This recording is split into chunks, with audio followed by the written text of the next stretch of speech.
Hello friends, কেমন আছেন সকলে? আশা করি ভালো আছেন। তো আজকে আমার সাথে আপনারা ঘুরে দেখুন রামেশ্বরম। এর আগের দিন অলরেডি আপনারা কন্যাকুমারীর ভিডিও দেখেছেন। আমি সেকেন্ড পার্টের ভিডিওটা আগে ছেড়ে দিয়েছি, এটা ফার্স্ট পার্টের ভিডিও। তো আমরা আজকে ট্রেন ধরবো চেন্নাইয়ের এগমোর থেকে, কিন্তু তার আগে বাড়িতে কি কি খেয়ে নিলাম একটু দেখে নিন। মানে আমরা চেন্নাইয়ে স্টে করেছিলাম মায়ের চেক আপের জন্য। তো এখানে মা আজকে রান্না করছে, আমি আর আজকে রান্না করিনি। এখানে বেসন বড়া দেখতে পাচ্ছেন, এটা আমার সত্যিই খুব প্রিয়, সেই জন্যে আমার জন্যেই স্পেশালি বানানো হয়েছে বেসন বড়া।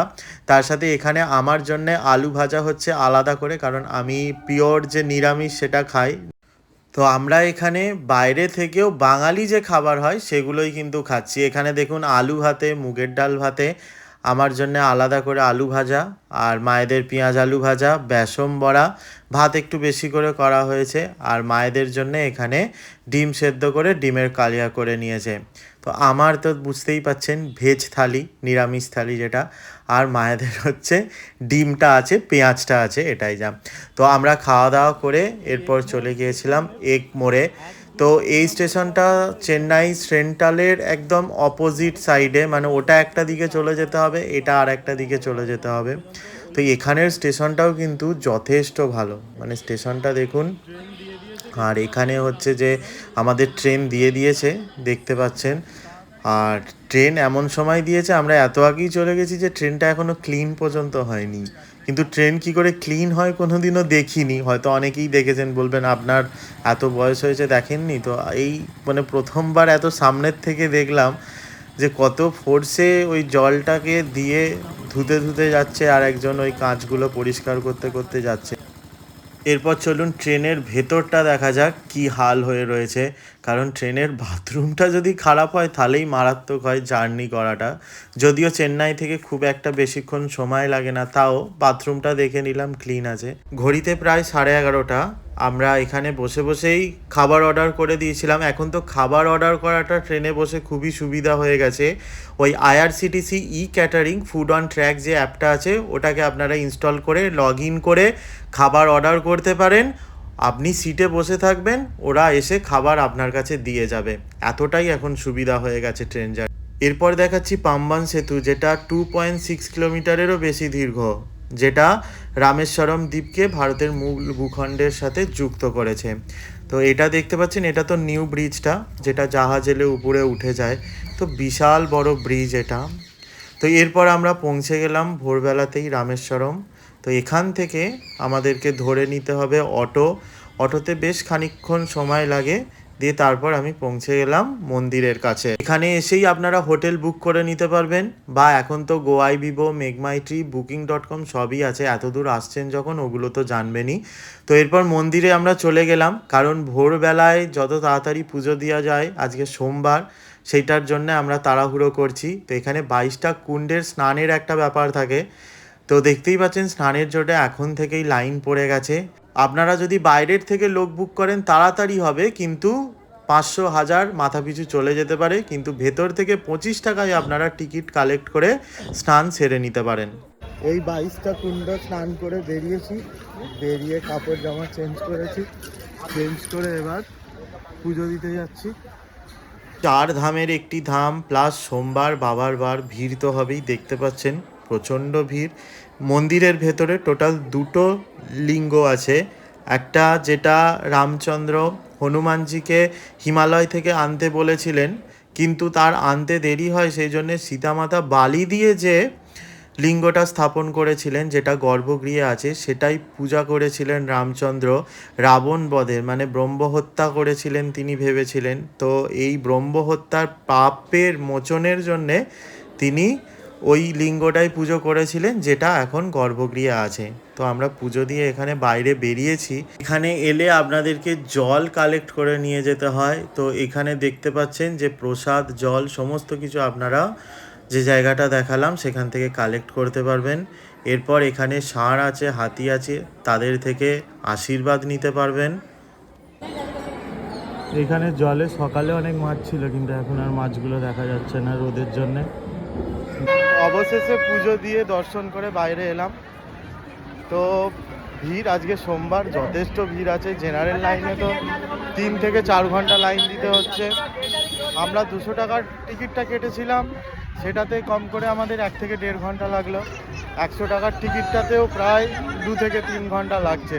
তো সোমবার বলে হয়তো আজকে একটু ভিড়টা বেশি, নাহলে হয়তো অন্যান্য দিন জানি না কি ফাঁকা থাকে না থাকে, কিন্তু এখানে ফাঁকা থাকার মতন কোনো মানে বিষয় নয়। মানে এতটাই শান্তি, এতটাই ভালো লাগা, যেটা বলে বোঝানো যাবে। ঠাকুরের প্রসাদটাও পেয়ে গেছি। এমনি তো লাড্ডু কিনতে হয় আলাদা করে, এটা আবার আজকে সোমবার বলে হয়তো মন্দির থেকে দিল, তো পেয়েছি। এরপর আমরা লাইনে দাঁড়িয়ে কার্তিক ঠাকুরের পুজো দিলাম। মানে সাউথে তো কার্তিক ঠাকুরকে খুব মানে জানেন। আমরা তো কার্তিককে যা যত্ন করি সেটা তো বলার কথা নয়। মানে পুজোর পরে ঘাটের পাড়ে বসিয়ে দিয়ে আসি। তো এরপর আমরা যে হোটেলে উঠেছিলাম সেইটা নিয়ে বলি। বৃন্দাবন রেসিডেন্সিতে আমরা উঠেছিলাম। তো হোটেলটা সম্বন্ধে না বললে হয় না, যথেষ্ট ভালো হোটেল ছিল, রেটও এমন কিছু বেশি ছিল না। তো আমি আপনাদেরকে রুমটা দেখিয়ে দিচ্ছি, আমার মনে হয় আপনাদের ভালো লাগবে। আপনারা অনলাইনে এটা বুক করে নিতে পারবেন বা এখানে এসেও বুক করে নিতে পারবেন। এটার জন্য আমাকে ওরা পেমেন্ট করেনি, কিন্তু আমার যেহেতু হোটেলটা ভালো লেগেছে সেই জন্যে আমি রুমটা প্লাস বাথরুমটাও দেখিয়ে দিচ্ছি। দেখুন যথেষ্ট ক্লিন আছে। তো এরপর আমরা চলে গিয়েছিলাম দুপুরের খাবার খেতে। হোটেলের সাথেই অ্যাটাচড রেস্টুরেন্ট আছে। তো এখানকার ভিউটা দেখুন, এখান থেকে যেমন দূরে মন্দিরটা দেখা যাচ্ছে, প্লাস এখানে বঙ্গোপসাগরের যে একটা ভিউ, মানে এতটা ভালো লাগছে। তবে খাবারের দাম একটু বেশি এখানে। আমরা এখানে নিয়েছিলাম মিক্সড ফ্রাইড রাইস, বাটার পনির মশলা, আর তার সাথে পাঁপড় ভাজা। তো সব মিলিয়ে এই খাবারটারই দাম পড়েছিল 550 টাকা এরকম। তো খাবারটা যথেষ্ট ভালো ছিল, কোয়ালিটি ভালো, কোয়ান্টিটি ভালো। তো দামটা নিয়েছে, এটা কোনো ব্যাপার নয়। এরপর খাওয়া দাওয়া সেরে বিকেলে আমরা চলে গিয়েছিলাম অগ্নিতীর্থম ঘাটে। এই অগ্নিতীর্থম ঘাটের হিস্ট্রি আমি আপনাদের সেকেন্ড পার্টের ভিডিওতে বলেছি, সেখানটা আপনারা দেখে নিতে পারেন সেকেন্ড পার্টের ভিডিওটা। আশা করি আপনাদের এই ভিডিওগুলো ভালো লাগছে, আমাকে অবশ্যই কমেন্ট করে আপনারা জানাবেন। এই হচ্ছে প্রথমটা হচ্ছে সদ্গুরু স্বামী সর্বানন্দজি মহারাজ, এটা হচ্ছে সদ্গুরু স্বামী শান্তি প্রকাশজি মহারাজের ঘাট।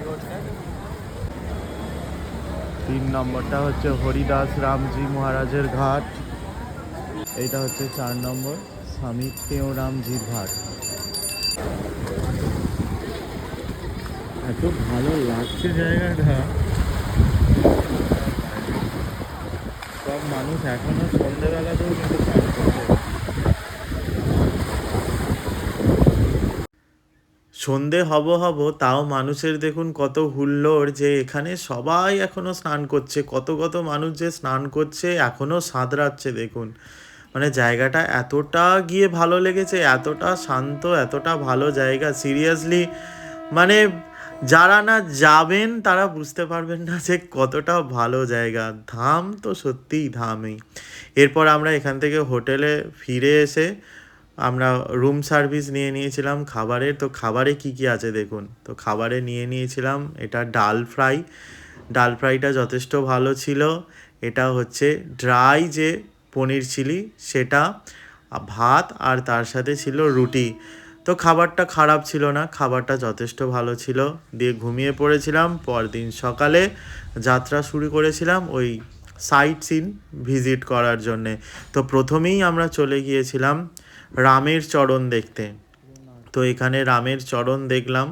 তারপরে এখানে এই ঘরটা যেটা আমি দেখাচ্ছি, সেই ঘরে নাকি রামচন্দ্র এসে বসতেন।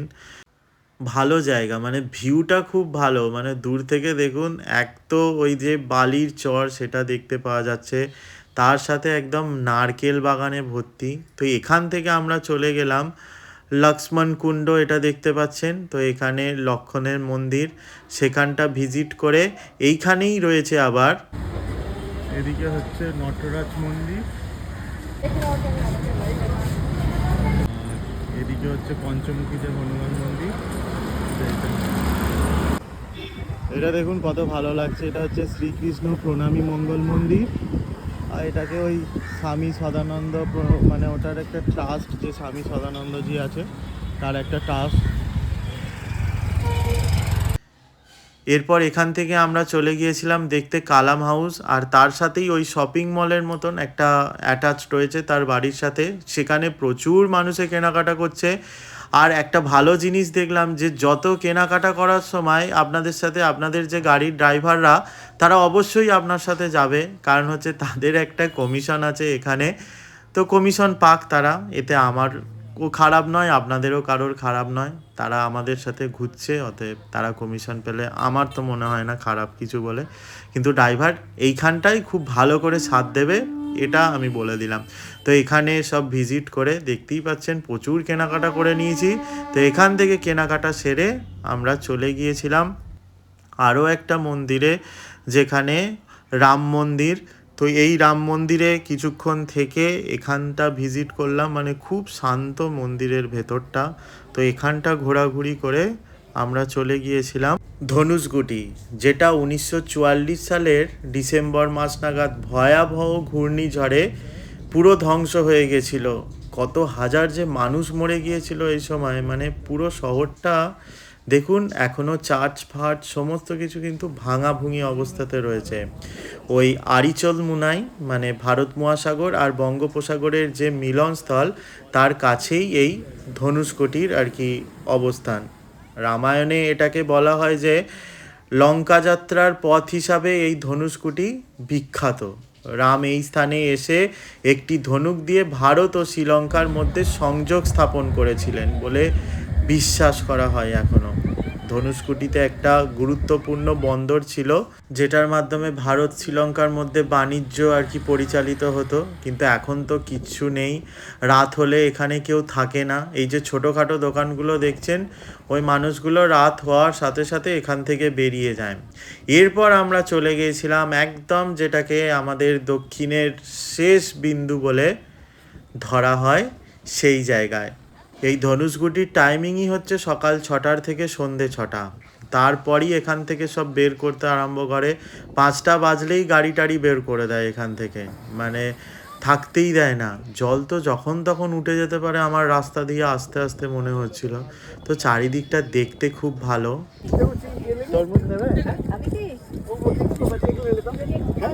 কোনটা? ওগুলো করছি।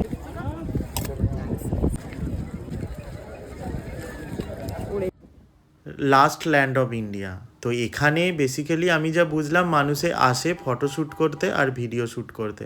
তো আমরা এখানে কিছুক্ষণ থেকে তারপর চলে গিয়েছিলাম এপিজে আব্দুল কালাম মেমোরিয়াল হলে। তো এই জায়গাটা আবার অন্য ধরনের, এতক্ষণ যা ঘুরলাম তার সাথে এটা আবার পুরো ডিফারেন্ট, কিন্তু শান্ত জায়গা, প্রচণ্ড শান্ত জায়গা। অনেক কিছু জানার আছে মানুষটা সম্বন্ধে, মানে কালাম সম্বন্ধে আমরা অনেক কিছু জানি না, সেটা জানার আছে। তো এরপর আমরা সেখান থেকে ফিরে এসেছিলাম হোটেলে ফিরে এসে লাচ্ছা পরোটা আর ওই ড্রাই যে গোবি আলু হয় সেটা অর্ডার করে দিয়েছিলাম।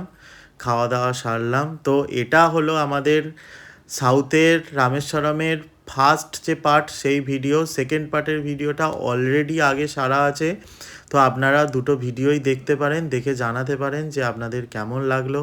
দেখা হচ্ছে নেক্সট ভিডিওতে, ততক্ষণ পর্যন্ত সকলে সুস্থ থাকুন, ভালো